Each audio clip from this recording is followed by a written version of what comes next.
ஓம் சாய்ராம். என் அன்பு செல்லமே, என் அன்பு குழந்தையே, என்ன யோசித்துக் கொண்டு இருக்கிறாய்? உன்னிடம் நான் முக்கியமாக பேச வேண்டும் என்ற ஒரு எண்ணத்துடன் வந்தேன். நான் பேசுவதை சற்று காது கொடுத்து கேள். இதற்கு முன்பெல்லாம் நான் பேச வந்தாலே நீ உடனடியாக என்னிடமிருந்து நகர்ந்து சென்று விடுவாய். தயவு செய்து நான் சொல்வதை காதில் வாங்கு.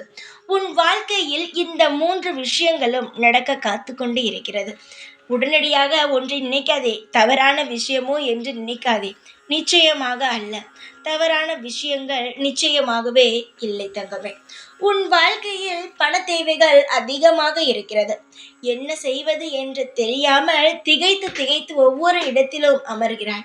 நல்லபடியாக பேசிக்கொண்டு இருக்கிறாய். திடீரென்று பார்த்தால் பண பிரச்சனை. நமக்கு இவ்வளவு தேவைகள் இருக்கிறதே, நம் வாழ்க்கையில் இவ்வளவு தேவைகளும் இந்த பணத்தால் மட்டுமே செய்ய முடியாமல் இருக்கிறதே என்று கவலைப்படுகிறாய். அடுத்தது, சந்தோஷம் இல்லை. எவ்வளவுதான் நாம் ஒரு விஷயத்தை செய்யலாம் என்று முயற்சி செய்தாலும் அதன் மூலமாக கஷ்டம் மட்டும்தான் வருகிறது. சந்தோஷம் இல்லை. சிலர் சொல்கிறார்கள், நீதான் முயற்சி செய்யாமல் இருக்கிறாய் பார், மற்றவர்கள் எல்லாம் முயற்சி செய்து கொண்டு முன்னேறி கொண்டே இருக்கிறார்கள். ஆனால் நீ எதுவுமே செய்யாமல் பணம் இல்லை, சந்தோஷம் இல்லை என்று சொல்கிறாய் என்று சிலர் சொல்கிறார்கள். ஆனால் நீ ஒரு விஷயத்தை செய்து அதன் மூலமாக எவ்வளவு சங்கடங்களை சந்தித்து இருக்கிறாய் என்பது மற்றவர்களுக்கு தெரியாது.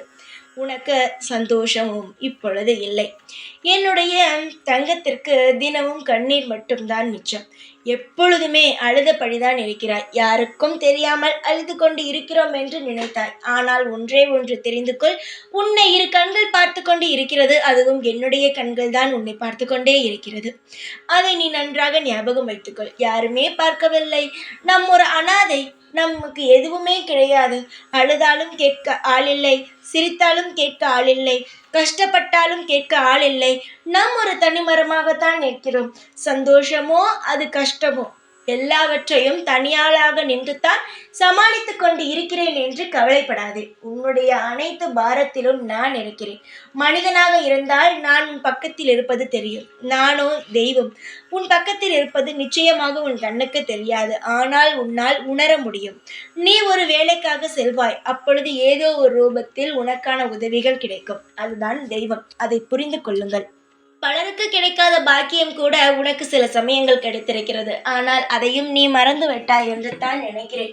உன் வாழ்க்கையில் எதுவுமே இல்லை என்று நினைக்காதே. சதா சர்வகாலமும் எல்லாத்தையும் ஆட்சி செய்யும் இந்த சாய் இருக்கிறேன் என்ற நம்பிக்கைக்கு நீ வா. நிச்சயமாக உனக்கு தேவையானது உனக்கு கிடைக்கும் நேரம் வரும் பொழுது நிச்சயமாகவே கிடைக்கும். அதுவும் நிலையாகவும் நிரந்தரமாகவும் எப்பொழுதும் உன்னுடனேயே இருக்கும்படி உனக்கு கிடைக்கும். நான் வெறும் வார்த்தைக்கோ உன்னுடைய மன ஆறுதலுக்கோ சொல்லவில்லை. உன்னுடைய வாழ்க்கையில் நடக்க போகும் பொன்னான விஷயங்களை மட்டுமே சொல்லிக்கொண்டு இருக்கிறேன்.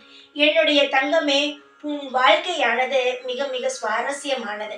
நீ நினைக்கிறாய் எந்த ஒரு சுவாரஸ்யமும் இல்லை, எப்பொழுதும் கஷ்டம் மட்டும்தான் என்று. இப்பொழுது கஷ்டம், நாளை சந்தோஷம். இதுதான் உண்மை. கவலை இல்லாமல் இரு.